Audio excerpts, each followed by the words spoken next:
Welcome. I'm Woody LaBounty from San Francisco Heritage.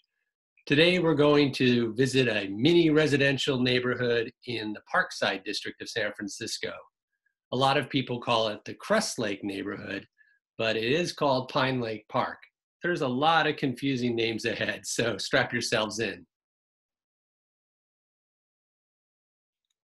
As part of our Heritage in the Neighborhoods program, we're highlighting 3 San Francisco neighborhoods this year: the Excelsior, the Marina, and the Parkside District, which is in the southern section of the Greater Sunset District.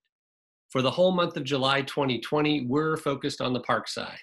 Take a look at our sfheritage.org/Parkside page for more information, including other video presentations. Just a quick review, the Parkside neighborhood was created out of foggy sand dunes and scrub in 1905 by a corporation called the Parkside Realty Company, which included capitalists, real estate brokers, and home builders on its board of directors.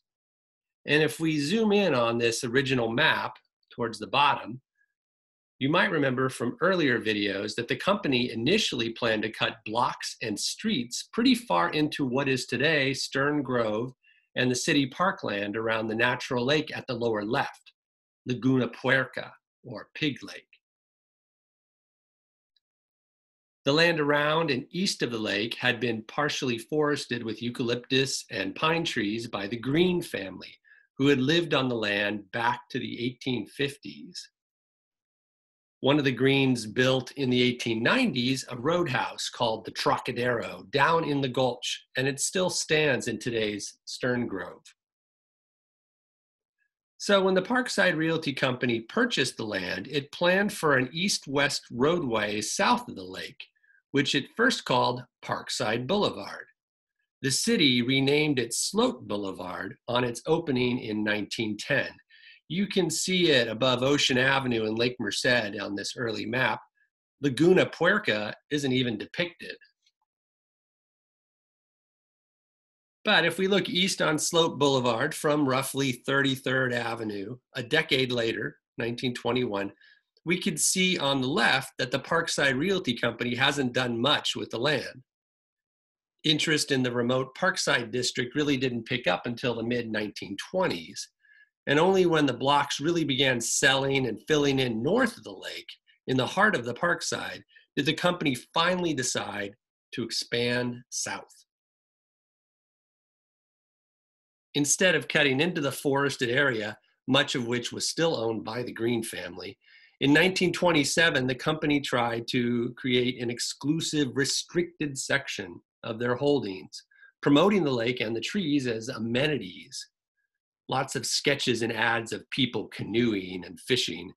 They called this development Pinelake Park, Pinelake one word. And later, that name would be given to the city park around the lake, Pinelake 2 words, west of Stern Grove. See, I told you there'd be a lot of name confusion.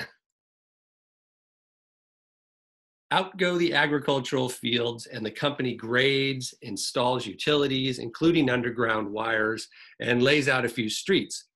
The first model homes go up around 34th Avenue west of the lake in the lower right of this image. You can see the main part of the Parkside to the left, up above, is filling in pretty well by 1928. If we zoom in, you can see these first Pinelake Park houses. 34th Avenue had already been established, but the company cut the numbering streets in the planned new streets for Pinelake Park, going for mostly Spanish names like Escondido and Palos and El Mirasol. The model homes, these first ones, are described as, quote, Old English style. They have 5 and even 6 bedrooms advertised and are listed at $11,000, $12,000, which was very pricey for 1927. And just like everything else the Parkside Realty Company tried to do, Pinelake Park is not an immediate success. After a few very large homes in mock Tudor and Mediterranean revival styles go up in 1927, 28, the rest of the tract sits empty as the Depression begins. You can see El Mirasol with its median at the far right of this picture, lower right. South of Sloat, where all the tilled fields are, it wasn't owned by the Parkside Realty Company. In 1931, the company tries to sell the Pinelake Park land east of El Mirasol to the federal government for a veterans hospital, but the company can't close the deal. And the hospital is instead built up at Fort Miley, beside the Richmond district overlooking the Golden Gate. The neighborhood could have had a quite different feeling today if these buildings had been constructed looming over Stern Grove. In the mid-1930s, as the economy begins to improve and new federal incentives and loan programs start spurring housing production, small building companies began buying lots and building in Pine Lake. You could see at lower right here in 1938 a line of homes on Crestlake and more on the short streets to the west. Many of these were constructed by A.J. Herzig, a popular revival style builder of the time. Excuse me. These deed restrictions that were imposed on Pinelake Park, which likely included racial exclusion, I'd like to see if anybody has an old deed to show that. They called for front yard setbacks and detached homes on wider lots than we're used to in the city. If you put the utilities underground, suddenly walking in Pinelake Park is a different, more suburban feeling than in the rest of the Parkside. Most Pinelake Park houses retain high integrity from their construction date.